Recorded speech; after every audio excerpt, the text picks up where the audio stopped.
दोस्तों, वो कहावत तो जरूर सुने होंगे, भगवान के लाठी जब पड़ती है ना तो कोई नहीं बचता है। उनके घर देर जरूर है लेकिन अंधेर नहीं। आज की कहानी कुछ ऐसा ही है, बहुत सीख देने वाली है आज की ये कहानी, इसलिए वीडियो को अंत तक देखें। आइए समझते हैं एक कहानी के माध्यम से।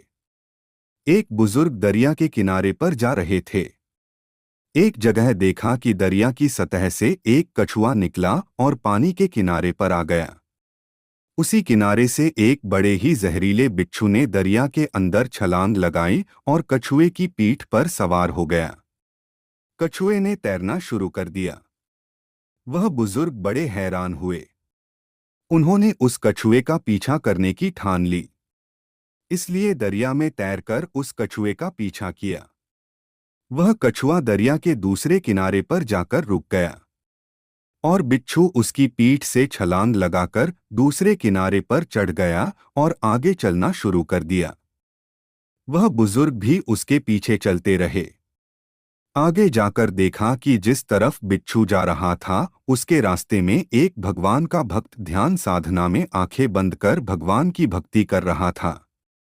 उस बुजुर्ग ने सोचा कि अगर यह बिच्छू उस भक्त को काटना चाहेगा तो मैं करीब पहुंचने से पहले ही उसे अपनी लाठी से मार डालूंगा।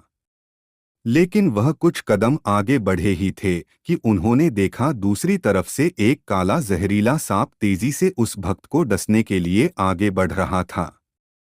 इतने में बिच्छू भी वहां पहुंच गया। उस बिच्छू ने उसी समय सांप डंक के ऊपर डंक मार दिया, जिसकी वजह से बिच्छू का जहर सांप के जिस्म में दाखिल हो गया और वह सांप वहीं अचेत होकर गिर पड़ा था। इसके बाद वह बिच्छू अपने रास्ते पर वापस चला गया।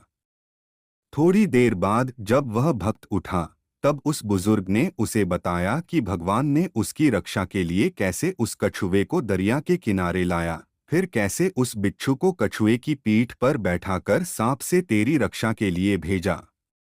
वह भक्त उस अचेत पड़े सांप को देखकर हैरान रह गया। उसकी आंखों से आंसू निकल आए और वह आंखें बंद कर प्रभु को याद कर उनका धन्यवाद करने लगा। तभी प्रभु ने अपने उस भक्त से कहा, जब वो बुजुर्ग जो तुम्हें जानता तक नहीं वो तुम्हारी जान बचाने के लिए लाठी उठा सकता है, और फिर तू तो मेरी भक्ति में लगा हुआ था, तो फिर तुझे बचाने के लिए मेरी लाठी तो हमेशा से ही तैयार रहती है।